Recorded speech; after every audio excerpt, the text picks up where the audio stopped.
The great chamber of the Galactic Council felt colder than usual as 47 different alien species gathered for what everyone knew would be the last hearing about humanity. Admiral Jake Morrison sat alone at a metal table in the center of the room, his hands folded quietly as hundreds of eyes from dozens of different worlds stared at him with anger and fear. The chamber was enormous, built to hold representatives from every corner of the galaxy. Floating platforms held delegates who breathed different gases while others sat in water-filled tanks. Some aliens looked almost human, while others were so strange that Jake still felt surprised after 30 years of meeting them. The one thing they all shared today was their decision about his people. Counselor Vex Thera stood up from her crystal chair. She was from the Zolonian Empire, and her body looked like it was made of living glass that caught the blue light of the chamber. Her voice carried across the room through translation devices that let every species understand each other. "The humans have broken our laws too many times," she said, her crystal face showing no emotion. "They have built too many warships and taken over systems that were not theirs. They threaten the peace we have kept for over 1,000 years. Ambassador Lisa Grant was the only other human in the chamber. She had represented Earth and all human colonies for 15 years and had watched relationships with other species get worse and worse. She stood up slowly, knowing that her words today might be the last ones any human would speak in this place. "We have only defended ourselves and those who asked for our help," Lisa said calmly. "We have never started a war or attacked anyone who did not attack us first." The Aquarian delegate moved his tentacles in what Jake knew was a sign of anger among his people. The Aquarians lived in the ocean worlds and had been trading partners. "With humans for decades before everything went wrong, defense?" the Aquarian said through his translator. "You call freeing 6 slave worlds defense? You destroyed trade routes that our families had used for centuries. You ruined the balance that kept our economy stable." Jake finally spoke for the first time since the session began. His voice was quiet, but it carried to every corner of the huge chamber. "We found thinking beings in chains working like animals. We set them free. If that ruins your balance, then maybe your balance was built on the suffering of others." The chamber exploded with noise as different species began arguing with each other. Some aliens had supported the humans, while others had always feared them. The careful political agreements that had kept peace for so long suddenly meant nothing as old arguments came back to life. The Mantis Union representative clicked his insect-like jaws together rapidly, which meant he was very angry. "Humans think they know better than civilizations that are millions of years older than them. They bring chaos wherever they go." The ethereal collective finally spoke, and their ancient voice made everyone else go quiet. The ethereals were the oldest known species in the galaxy, and even other aliens respected them. They existed partly in normal space and partly in dimensions that most beings could not understand. Humanity. Their voice seemed to come from everywhere. "At once, you have been judged incompatible with galactic civilization. You will leave all disputed star systems immediately and return to your original territory around Earth. You will not expand beyond those borders again." Lisa Grant looked around the chamber at faces that had once called humans friends and allies. She saw fear in their eyes now and cold calculation, but no kindness or understanding. Some of these aliens had been to her home for dinner. Others had worked alongside human scientists and soldiers for years. Now they all wanted her people gone. "We see how you have voted," Lisa said quietly. "We accept your judgment." The words seemed to surprise everyone, including Jake.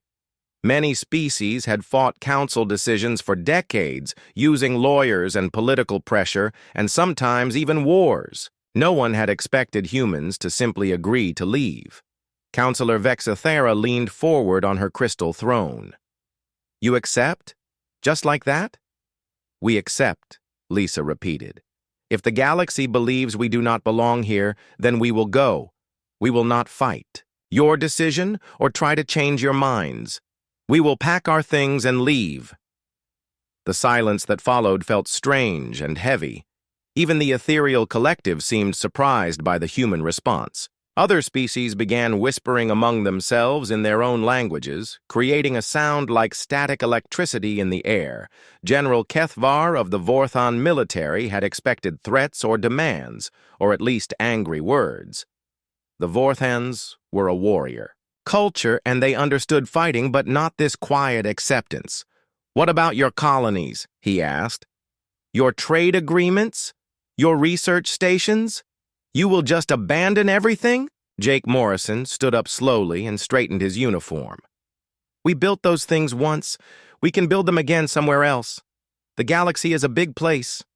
Lisa Grant gathered her papers and walked toward the exit. As she reached the door, she turned back one last time. "We came to the stars hoping to find friends and family among the species we met," she said. "We found some of both. We hope someday the galaxy will remember that we tried to be good neighbors." The door closed behind her, with a soft sound that seemed louder than any explosion.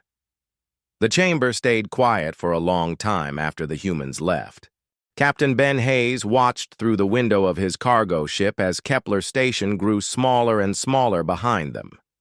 The massive space station had been humanity's furthest outpost from Earth, a symbol of how far humans had traveled into the unknown parts of the galaxy. Now it was just another empty structure floating in space. Final cargo bay sealed and ready, reported Lieutenant Amy Chen from her position at the control panel. "All medical supplies and research data have been loaded. The station is officially empty of human presence."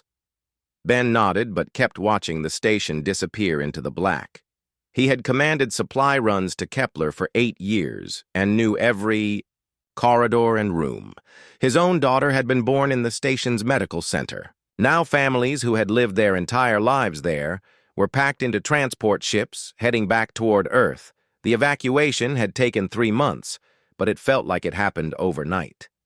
One day, human children were playing in the station's gardens and attending school in the education pods. The next day, they were boarding ships with whatever belongings they could carry, leaving behind everything else they had ever known. Dr. Kevin Walsh approached the bridge, carrying a data pad with his final report. He had been the chief researcher at Kepler Station for 15 years, and his laboratory had made discoveries that advanced human understanding of alien biology by decades. "I have transferred all our research to the Altarian Science Institute," Kevin said quietly. 15 years of work studying how different species adapt to various environments. I gave it all to them for free." "Those were our orders," Ben replied, though his jaw was tight with anger. "We leave nothing behind that could be seen as a threat or that we might use against the Council later." Kevin shook his head in amazement. "They want us gone, but they still want our scientific discoveries. Some of that research could have been worth billions of credits if we had chosen to sell it." What confused the alien observers most was how quietly humans were leaving. Species that had fought council decisions for centuries watched in shock as humans simply packed their belongings and walked away. There was no sabotage of equipment or destruction of facilities that could not be taken along. No bitter last stands, or attempts to make the council pay for their decision. General Kethvar monitored the evacuation from his battleship positioned near the edge of human space. He had studied human military tactics for decades and had prepared for guerrilla warfare and terrorist attacks and desperate final battles. Instead, he watched transport ships moving in perfect formation toward the inner systems. "They are giving up resources worth more money than some species see in a lifetime," Kethvar muttered to his aide. "Military bases and research facilities, and mining operations that took decades to build. Why are they not fighting to keep any of it?" His aide had also studied human behavior and was equally puzzled. "Perhaps they are planning something we cannot see. Humans are known for long-term strategies." "Perhaps," Kethvar agreed, but he was not convinced. "Keep monitoring all human communications. If they are planning revenge, we need to know about it. but the communications they intercepted were boring. Reports about cargo manifests and travel schedules. Families saying goodbye to friends. Children asking when they could visit their old homes again. Nothing that sounded like military planning or revenge plots. Lieutenant Amy Chen had been born on Kepler Station and had never lived anywhere else. She watched her childhood home through the ship's cameras as they moved away and felt tears on her cheeks. But she also felt something else that surprised her. "You know what's strange?" she said to Captain Hayes. "I'm not angry about leaving. I'm sad, but I'm not angry." "Why not?" Ben asked. "They forced us out of our homes." "Because we proved something important today," Amy replied. "We proved that we can walk away from a fight when walking away is the right thing to do. How many species in the galaxy can say that?" Ben thought about her words as he watched the last human transport ship clear the station's docking bay. The Swartse. Council had expected humans to be violent and unreasonable when forced to leave their territory. Instead, humans had shown discipline and dignity that most alien species could not match. Dr. Walsh came back to the bridge with news from the other. Evacuation sites. "I just received reports from all 12 human outposts in the disputed zones. Every single facility has been evacuated successfully with 0 casualties and 0 incidents. Complete cooperation with Council monitoring teams." "Any equipment left behind?" Ben asked. "Only things that were too big to move and had no military value.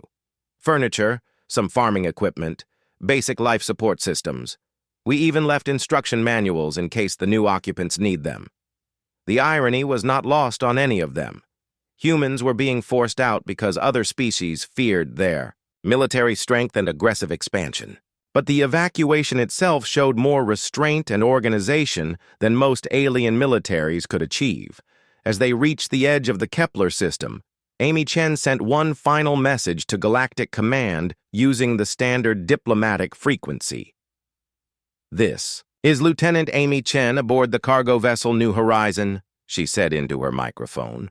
"Kepler station evacuation is complete. All human personnel have been safely extracted with 0 casualties.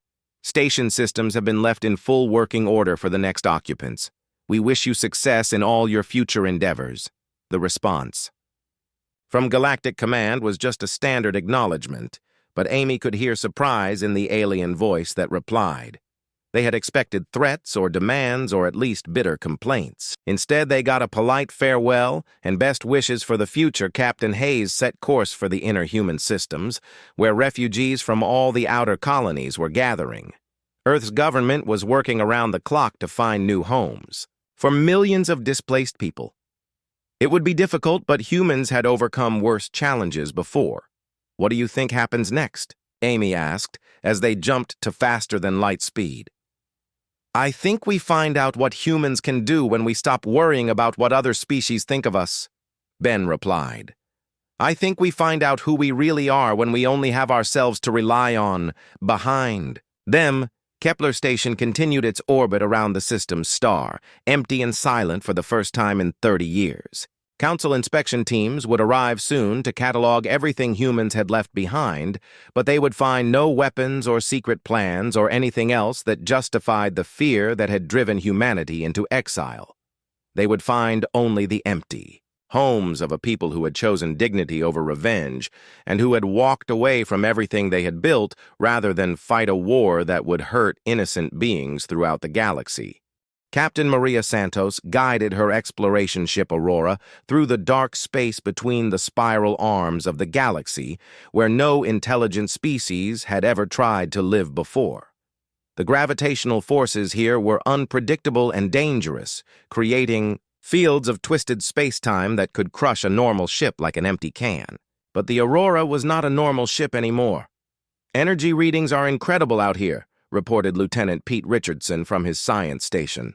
"Whatever is causing these gravitational anomalies has been active for millions of years. The power levels are beyond anything we have in our databases." Chief Engineer Kate Williams looked up from her control panel with a smile on her face. "The new drive modifications are handling these conditions perfectly. The upgrades our research teams developed during the evacuation are working better than we hoped." Maria nodded as she watched the strange readings on her navigation screen.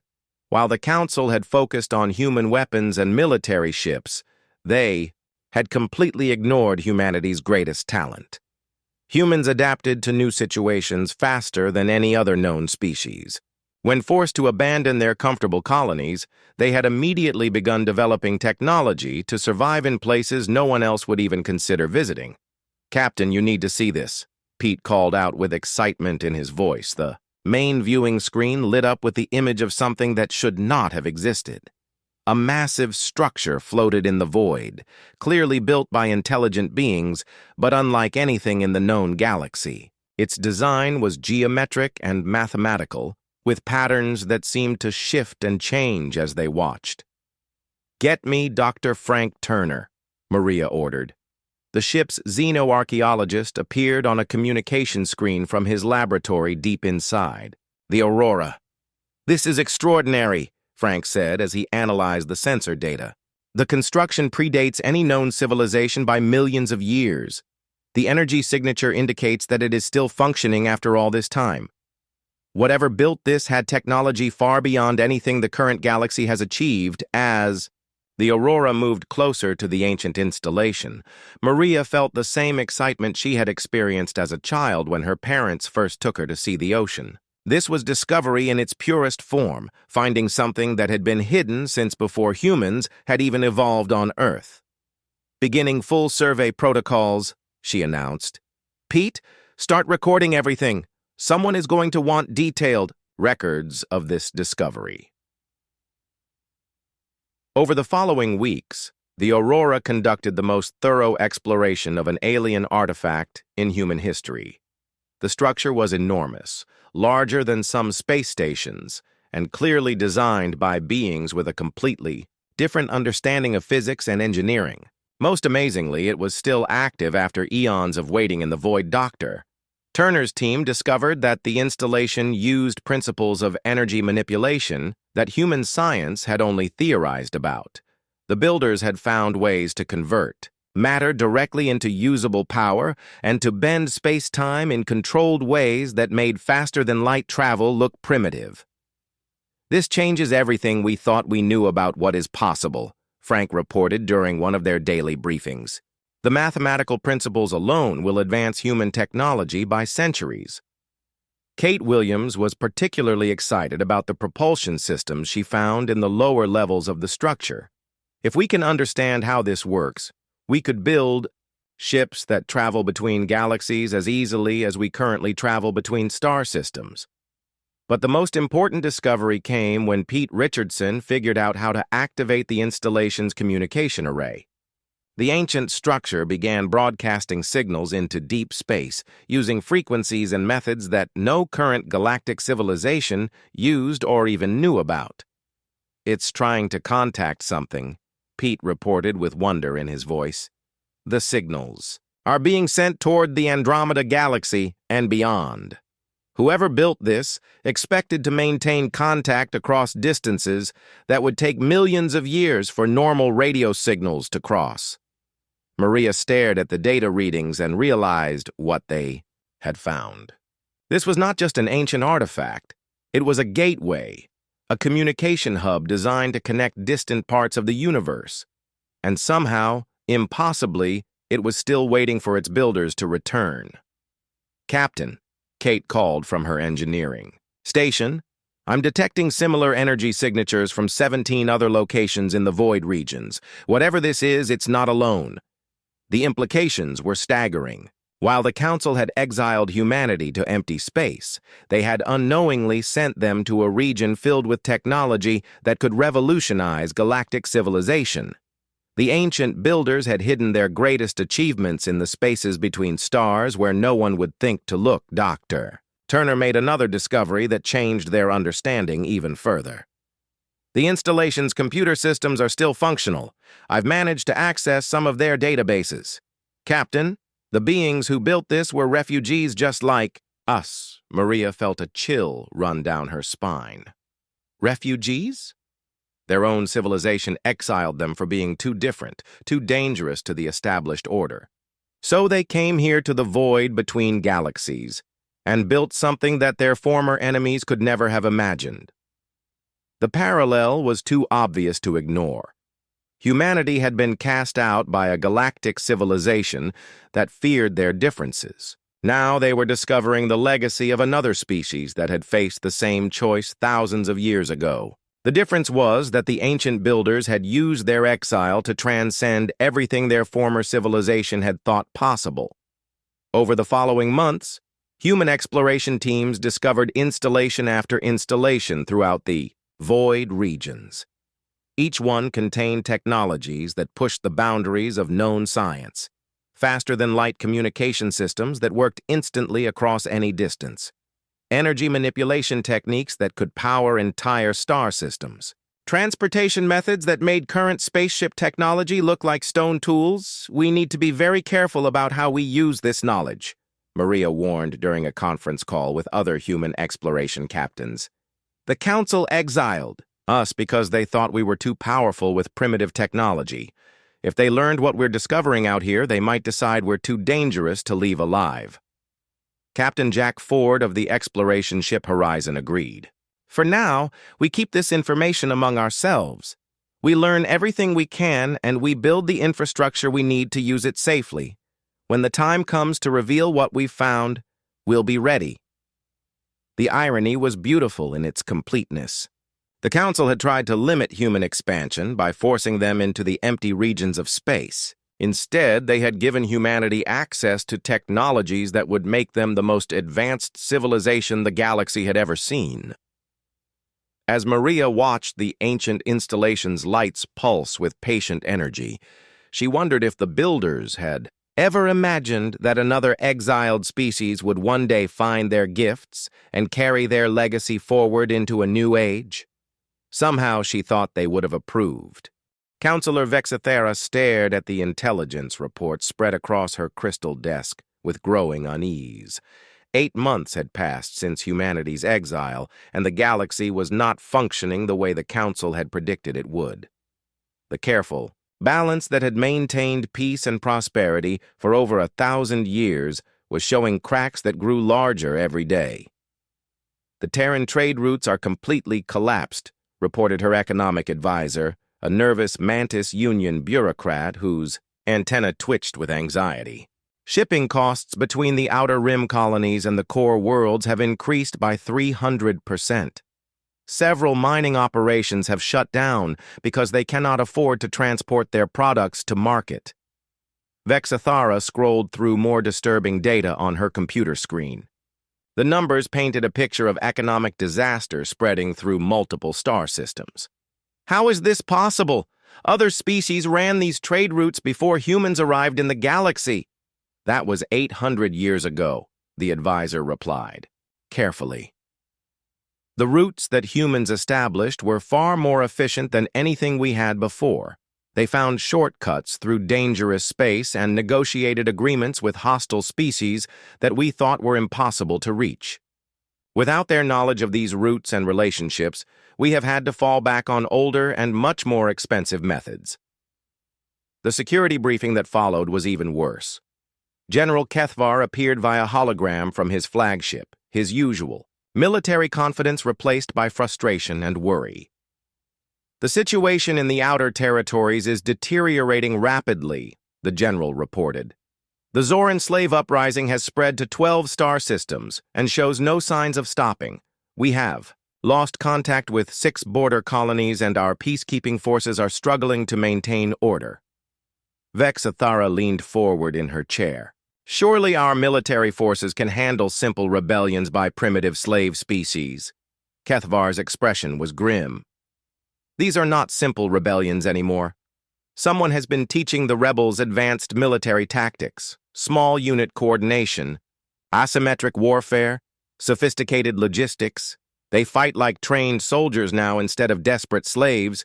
Who could be teaching them? Vexathara demanded. The tactics are unmistakably human in origin, the general replied. But we have confirmed that no humans remain in any of the affected systems. Somehow the rebels learned these methods without direct human contact. The truth was simpler than the Council wanted to admit. During their decades of service as peacekeepers and military advisors, humans had trained thousands of beings from dozens of species in modern warfare techniques. Those beings had not forgotten their lessons. Just because their teachers had been exiled, Counselor Zeftar of the Mantis Union clicked his mandibles together in agitation. The humans planned this.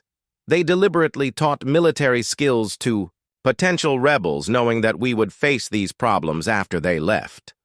Or, suggested the Aquarian delegate quietly, they simply shared their knowledge with allies who are now using it to free themselves from oppression. Perhaps the problem is not human teaching methods, but the fact that we allowed slavery to continue in council space.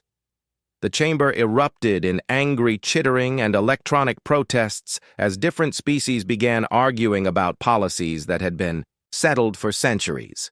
The careful diplomatic agreements that had prevented these arguments were breaking down as the stress of current problems brought old conflicts back to the surface.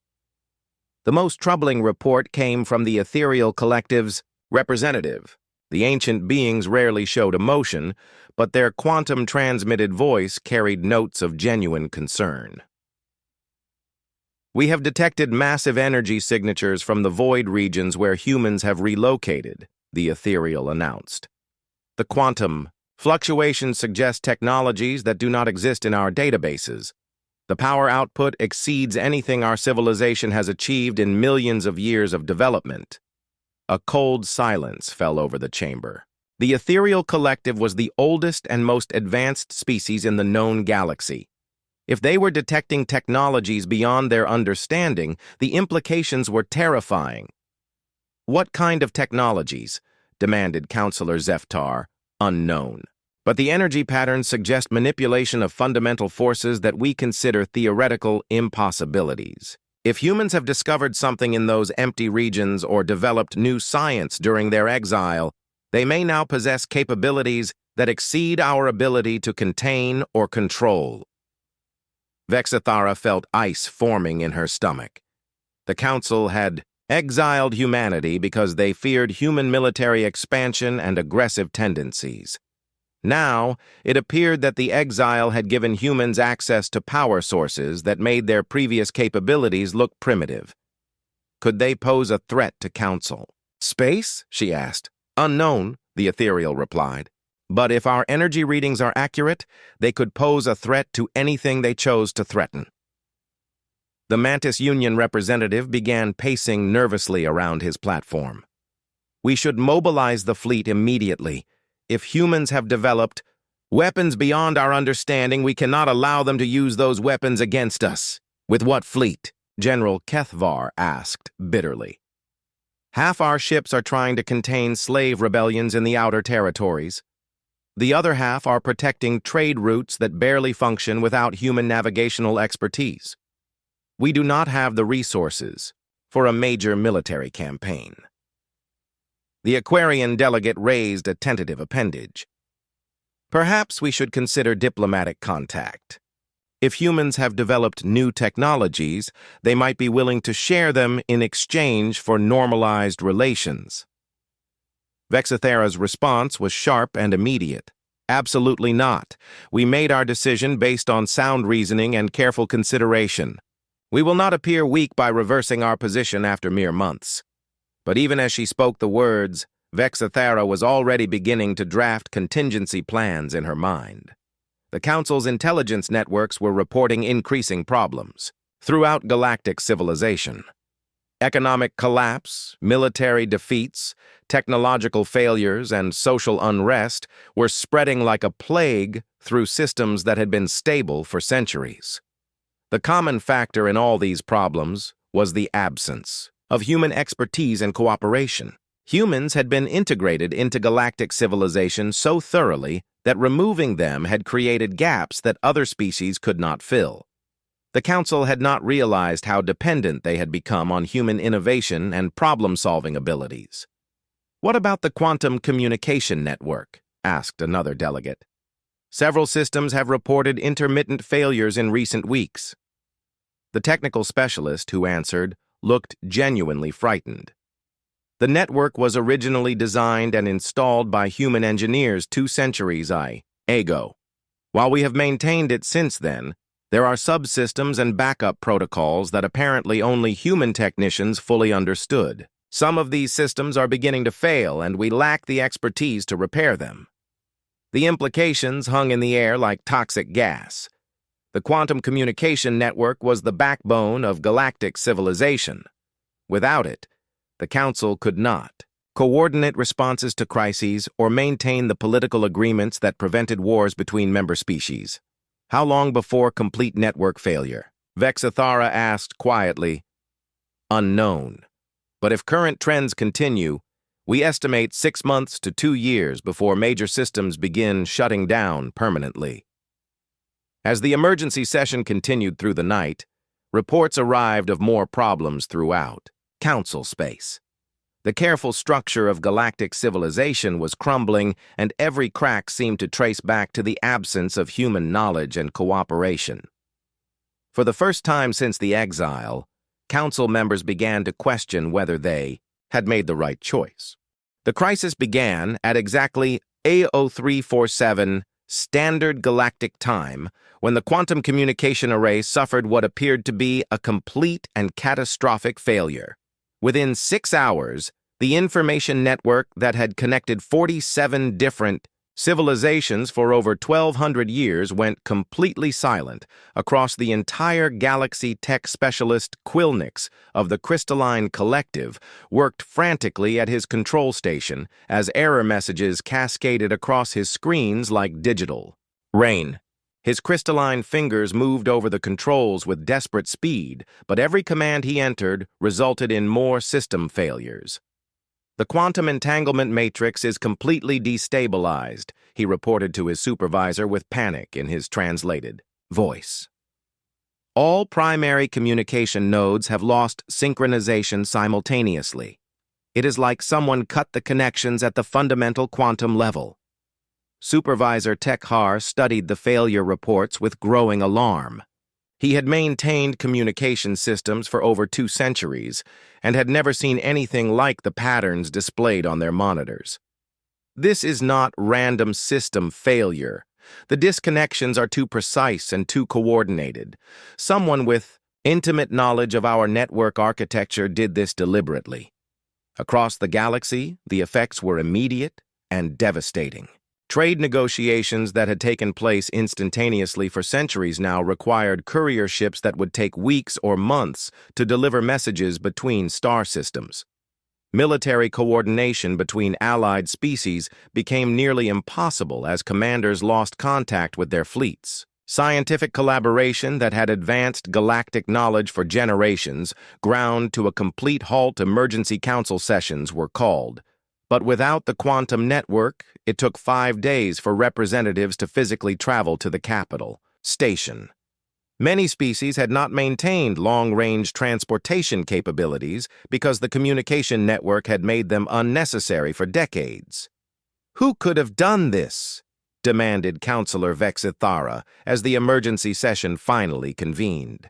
The chamber felt strange and empty, with so many delegates still traveling to reach the meeting. Chief Technology Advisor Merndak activated a holographic display that showed the network's architecture. His multiple arms moved over the controls as he explained the scope of the disaster. The quantum communication network was originally designed and installed by human engineers 200 years ago during the Great Expansion period. While other species have maintained and upgraded it since then, only humans ever truly understood the core architectural principles. The implications hung in the air like smoke from a funeral pyre.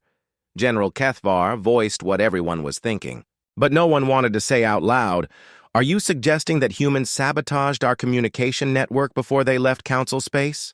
Merndak's response was careful and precise.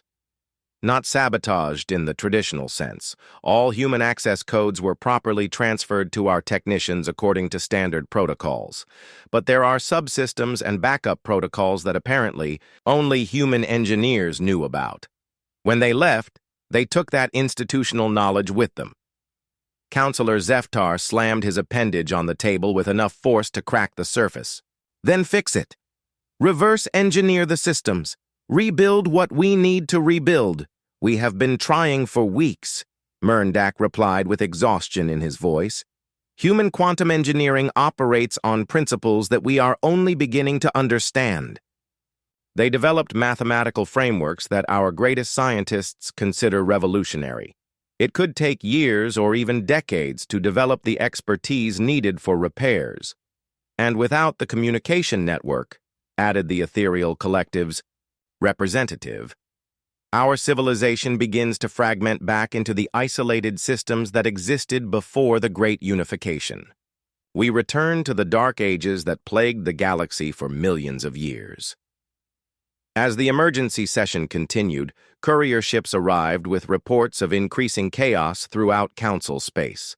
The careful balance of power that had maintained peace for over 1,000 years was crumbling without the instant communication that had made complex multi-species agreements possible. The Mantis Union reported that 3 of their colony worlds had declared independence and were no longer accepting Council authority. The Aquarian Trade Federation was collapsing as merchants could not coordinate deliveries across multiple star systems. The Vorthon military was struggling to maintain order in their own territory without being able to communicate with distant outposts. How long can our civilization survive without the network? Asked the delegate from the Silicon Commune's Merndak, consulted his data displays before answering. Based on historical analysis, major interstellar civilizations that lose long-range communication capabilities typically fragment within 2 to 5 years. Some recover and rebuild, but most never regain their previous level of coordination and cooperation. The chamber fell silent as representatives contemplated the end of everything their species had built together over more than a millennium. The Galactic Council itself was meaningless without the ability to communicate with member worlds in real time. Vexthera stared at the holographic display showing the dead communication network and realized the terrible irony of their situation. The Council had exiled humanity because they feared human expansion and aggression would destabilize galactic civilization. Instead, the removal of human expertise was causing the collapse of everything they had tried to protect. "What about the humans?" asked the Aquarian delegate quietly. "Do they still have communication capabilities?" Merndak checked his reports. Unknown. They were completely integrated into the galactic network during their membership. If the network failure affected them equally, they should be as isolated as everyone else. But the technology advisor was wrong. In the void regions beyond the galactic rim, human exploration teams were using communication methods based on principles they had discovered in the ancient installations. While the rest of the galaxy struggled with isolation and fragmentation, humanity was more connected than they had ever been. The irony was perfect and complete. The Council had feared that humans would use advanced technology to dominate the galaxy. Instead, human exile had led them to discoveries that made them independent of galactic civilization entirely, while simultaneously revealing how dependent that civilization had become on human knowledge and innovation. As the emergency session dragged on through the night, one fact became increasingly clear to everyone present. The galaxy's greatest crisis was not the result of human aggression or expansion, it was the result of human absence. The question now was whether the Council's pride would allow them to admit their mistake before galactic civilization collapsed entirely. But with each passing day of silence from the dead communication network, that decision was becoming less relevant. The galaxy was learning what it meant to exist without humanity, and the lesson was more painful than anyone had imagined possible. 2 years after the Great Silence began, a single transmission reached the Galactic Council's headquarters through methods that should have been impossible. The message arrived not through the broken quantum network, but via an old-fashioned radio signal that had somehow crossed the vast emptiness between galactic arms in a fraction of the time that physics said it should take. The communication reached every inhabited system simultaneously, broadcast on all known frequencies with power, levels that suggested transmission equipment beyond anything in the Council's databases. The message was simple, clear, and signed by a name that many had hoped never to hear again. To the Galactic Council and all member species, this is Admiral Jake Morrison speaking for the Human Confederation from our new settlements in the Void, regions beyond the Galactic Rim. We hope this message finds you well despite the recent difficulties with your communication infrastructure. We want you to know that our communities are thriving in ways we never imagined possible during our time as Council members. Our exploration of the empty regions has led to remarkable discoveries that have accelerated our technological and social development far beyond our highest expectations. We are grateful to the Council for giving us the opportunity to find our true potential. We bear no anger or resentment toward the Council or any member species for the decision to exile us from galactic civilization. Your judgment led us to wonders and possibilities that we would never have discovered if we had remained comfortable in our old territories. In many ways, you gave us the greatest gift we could have received. However, we understand that the quantum communication network has experienced significant problems since our departure. We retain complete technical specifications and manufacturing protocols for all network components, including the subsystems that were developed by human engineers. Should you wish to discuss restoration of the network, we remain open to diplomatic contact through the transmission methods demonstrated by this message. We also understand that several member species have experienced challenges with technologies that were originally developed through Human Council partnerships during our membership period. Our archives contain complete technical documentation for all systems we helped design or maintain.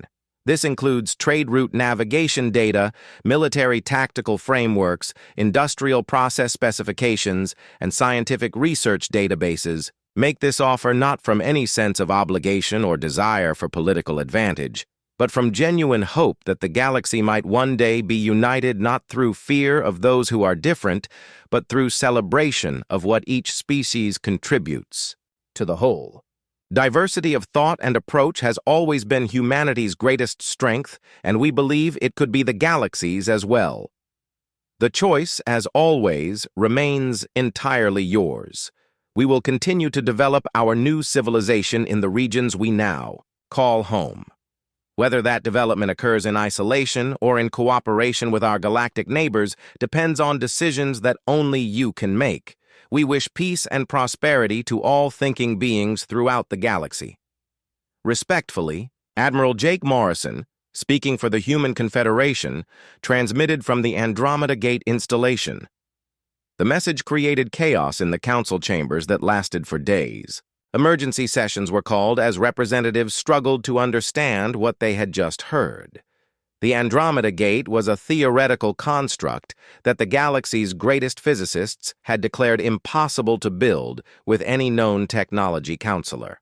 Vexthara read the transmission transcript for the 6th time before speaking to the assembled delegates. They are offering to help us. After everything we did to them, after forcing them from their homes and colonies, they are offering to help us repair the damage. The tone is completely non-threatening, observed the Aquarian delegate with wonder in his voice.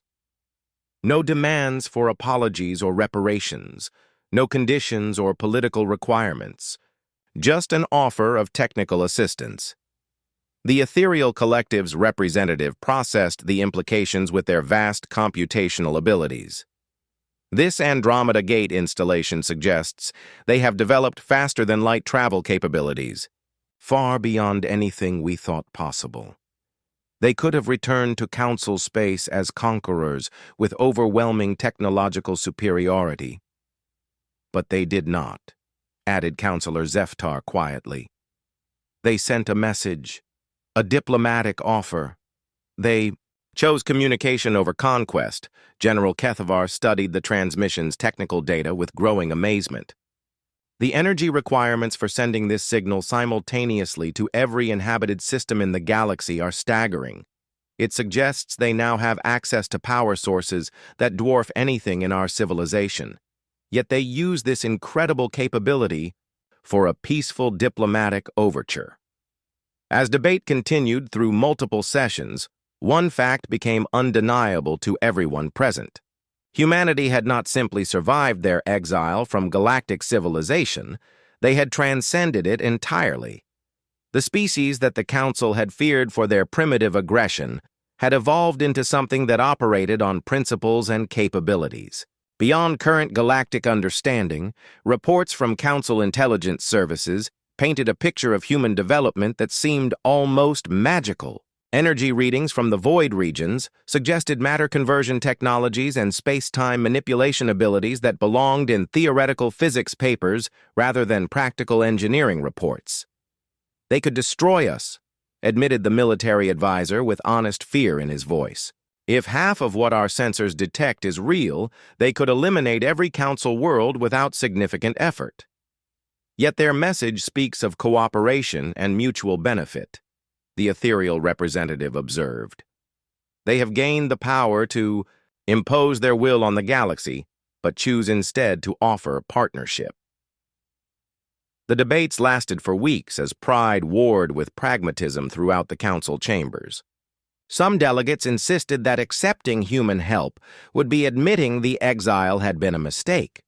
Others argued that refusing the offer would doom galactic civilization to fragmentation and eventual collapse. Counselor Vexthara found herself in the strange position of defending the species she had once worked to exile. "We made our decision about humanity based on incomplete information and our own fears. Perhaps it is time to acknowledge that we were wrong about who they really were." The Mantis Union representative clicked his mandibles in agitation. "If we accept their help, we acknowledge their superiority. How can the Council maintain authority if we admit we need help from exiles?" "What authority?" demanded the Aquarian delegate. "Half our member worlds have lost contact with each other. Trade has collapsed. Military coordination is impossible. We are Council representatives of a civilization that barely exists anymore. In the end, the decision was surprisingly easy.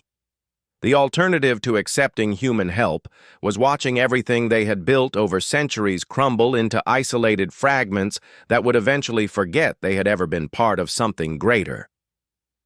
"Draft a response," Vexthara ordered after the final vote. "We have much to discuss with our former colleagues." The message she sent back to the void was simple and honest. "Admiral Morrison, this is Counselor Vexthara representing the Galactic Council.